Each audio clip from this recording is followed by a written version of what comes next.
Aujourd'hui, on va faire des pâtes maison. On va avoir besoin de farine et d'un peu d'eau.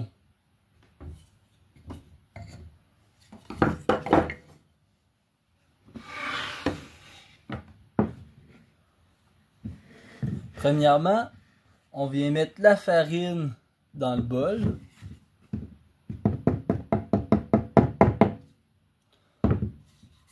On pourrait faire ça directement sur la table, mais c'est plus facile dans un bol. On vient former un puits avec la farine. Comme ça, on met les liquides au milieu. On va commencer par mettre un peu d'eau, parce que ça en prend pas tant que ça. Puis on va en rajouter au besoin. Si jamais on met trop d'eau, on peut tout simplement venir rajouter de la farine pour équilibrer le mélange. Le plus important, c'est d'avoir la bonne texture pour avoir des pâtes qui se travaillent bien.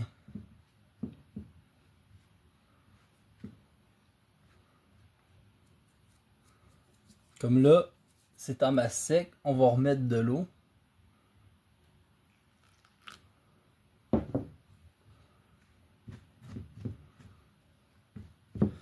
J'ai environ 100 ml d'eau pour 250 ml de farine. Mais c'est très approximatif, là. Ça m'a fait une boule de pâte. Ça vire pas tout le temps pareil.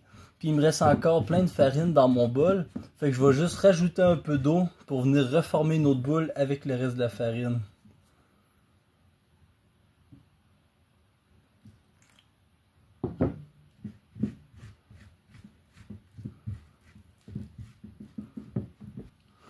On vient tout prendre la farine qui reste dans notre bol avec la pâte qu'on est en train de mélanger. Comme ça vient nettoyer notre bol puis mélanger nos ingrédients en même temps. Là, je vais remélanger mes deux boules de pâte. Comme ça, s'il y en a une des deux qui est plus humide que l'autre, ils vont se remélanger. Puis je vais voir si j'ai besoin d'eau ou de farine. Ou si la texture est bonne juste comme ça.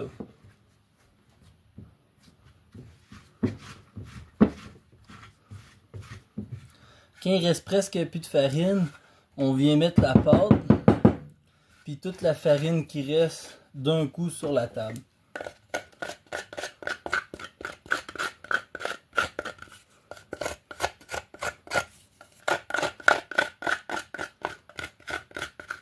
Ensuite, on va venir pétrir la pâte. C'est-à-dire que on met la boule sur la table, on l'écrase. On vient la plier en deux, puis on continue. On change de direction.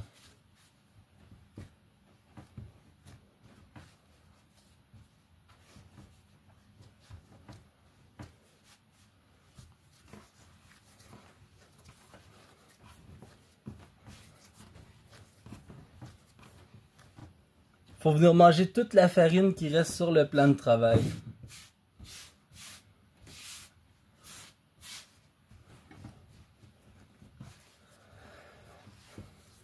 Le but, c'est d'avoir une pâte qui colle pas beaucoup.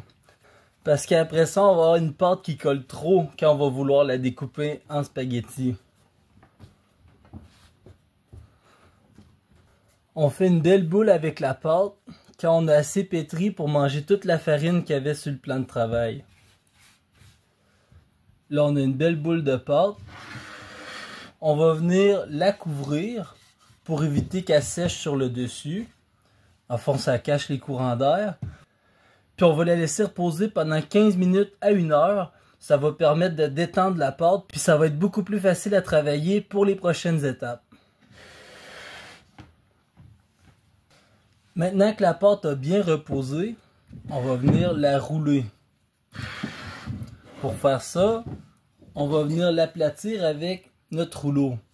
Comme j'ai dit dans l'autre vidéo, le gros rouleau, ça va être plus pour cuisiner des tartes. Le petit rouleau, lui, ça rend plus facile de mettre une plus grande pression où qu'on veut. Fait que ça permet de mettre la pâte plus mince. Puis nous, vu qu'on veut des spaghettis quand même assez minces, ça va vraiment être pratique.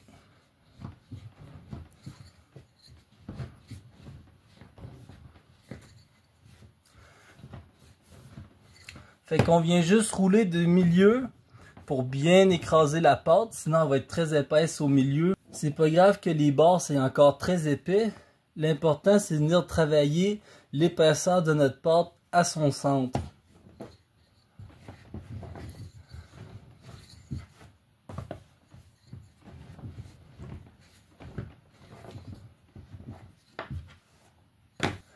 La farine, ça peut être n'importe quelle sorte de farine.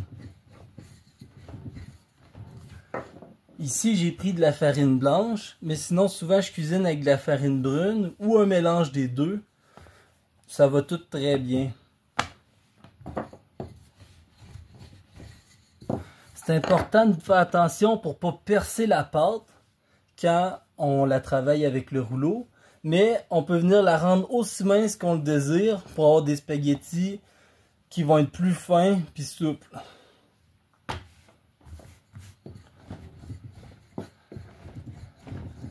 Tranquillement, une fois que le milieu il est assez mince, on va venir ramincir le tour de la pâte jusqu'à l'extrémité. Tout le tour en même temps. Pour qu'elle ait l'épaisseur qu'on veut puis que ça soit pas mal égal à la grandeur.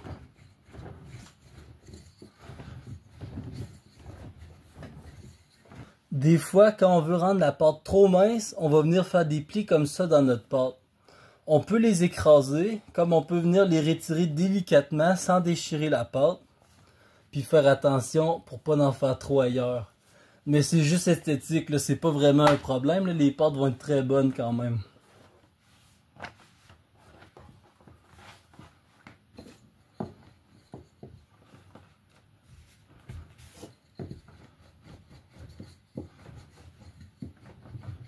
Quand la pâte a une belle texture, c'est assez facile de la rendre mince. Si elle est trop dure ou elle est trop molle, des fois ça rend le travail plus difficile. Quand on a une pâte assez mince, là, on voit même la lumière à travers la pâte. Ça veut dire qu'elle est rendue assez mince pour être prête à découper. Si jamais notre pâte serait un peu trop humide, on pourrait venir mettre un peu de farine à la grandeur avant de la rouler. Pour venir la découper, ça va aller plus vite si on la roule. On pourrait très bien la découper direct comme ça, à plate. Ça va juste moins bien faire des petits spaghettis. Fait que, si jamais elle est trop humide et qu'on veut pas qu'elle colle, on vient mettre de la farine. Moi, je pense que ça devrait bien aller, mais on sait jamais. Puis ensuite, on va venir, une fois qu'on l'a plié en deux, on va venir la rouler.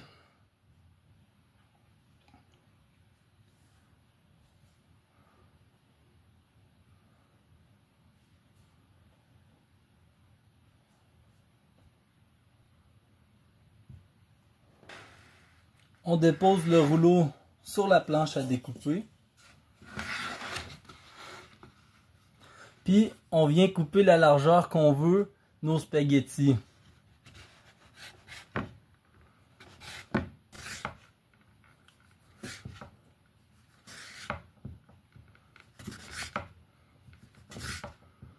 Les spaghettis peuvent être plus ou moins larges, c'est juste selon nos goûts. Des fois, quand la pâte est plus difficile à travailler, ça peut être une bonne idée de venir faire nos spaghettis plus larges. Ça va être plus facile de les travailler par la suite.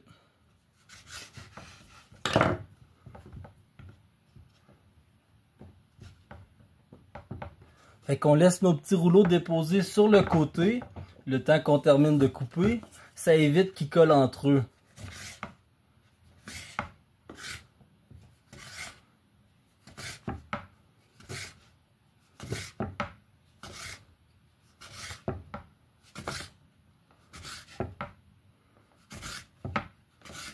Une fois qu'on a plein des petits rouleaux, on vient dérouler un peu. Le bout qu'on a plié en deux, il se détache. Puis on vient juste tirer sur les deux bouts. C'est la méthode la plus rapide que je connais pour venir faire nos spaghettis rapidement. Fait qu'on déroule. Puis on laisse nos spaghettis reposer ensemble.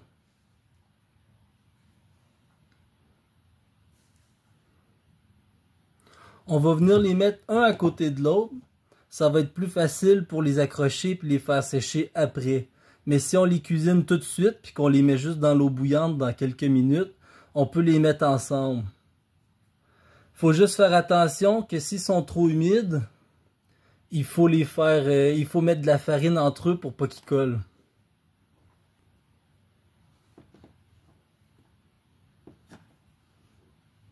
Comme là, je dirais que ma pâte est un peu humide.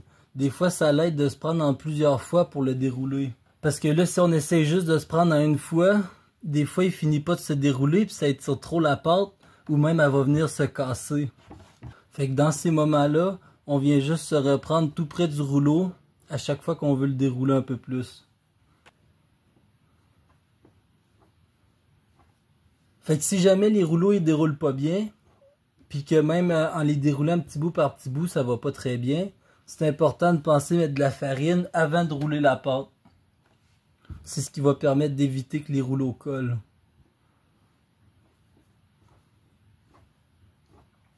Une fois qu'on a fini de dérouler nos pâtes fraîches, ils sont prêts à faire cuire. Il resterait juste à les mettre dans de l'eau bouillante pendant 2 à 3 minutes, là, puis ils seraient prêts à cuire. On verrait qu'ils seraient cuits une fois qu'ils se mettraient à flotter. Sinon, nous, pour les entreposer et les faire sécher, on vient mettre un bâton, puis on va venir passer les pâtes par-dessus pour les accrocher dessus.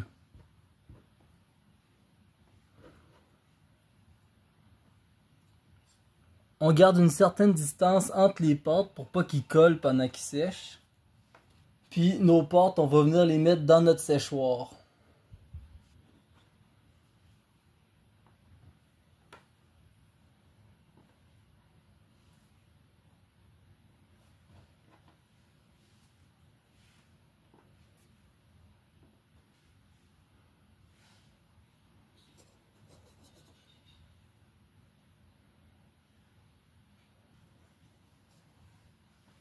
Quand on a fini d'entreposer les pâtes, c'est prêt à laisser sécher. On laisse comme ça, à température ambiante, sur le comptoir ou dans une armoire. On vient juste laisser les pâtes comme ça. En une nuit seulement, là, à une dizaine d'heures, là, ils vont avoir fini de sécher. Puis après ça, ils vont être durs. Si les pâtes sont assez minces comme ici, ça va être juste une dizaine de minutes de cuisson, comme les pâtes du magasin, puis ils vont être prêts à manger.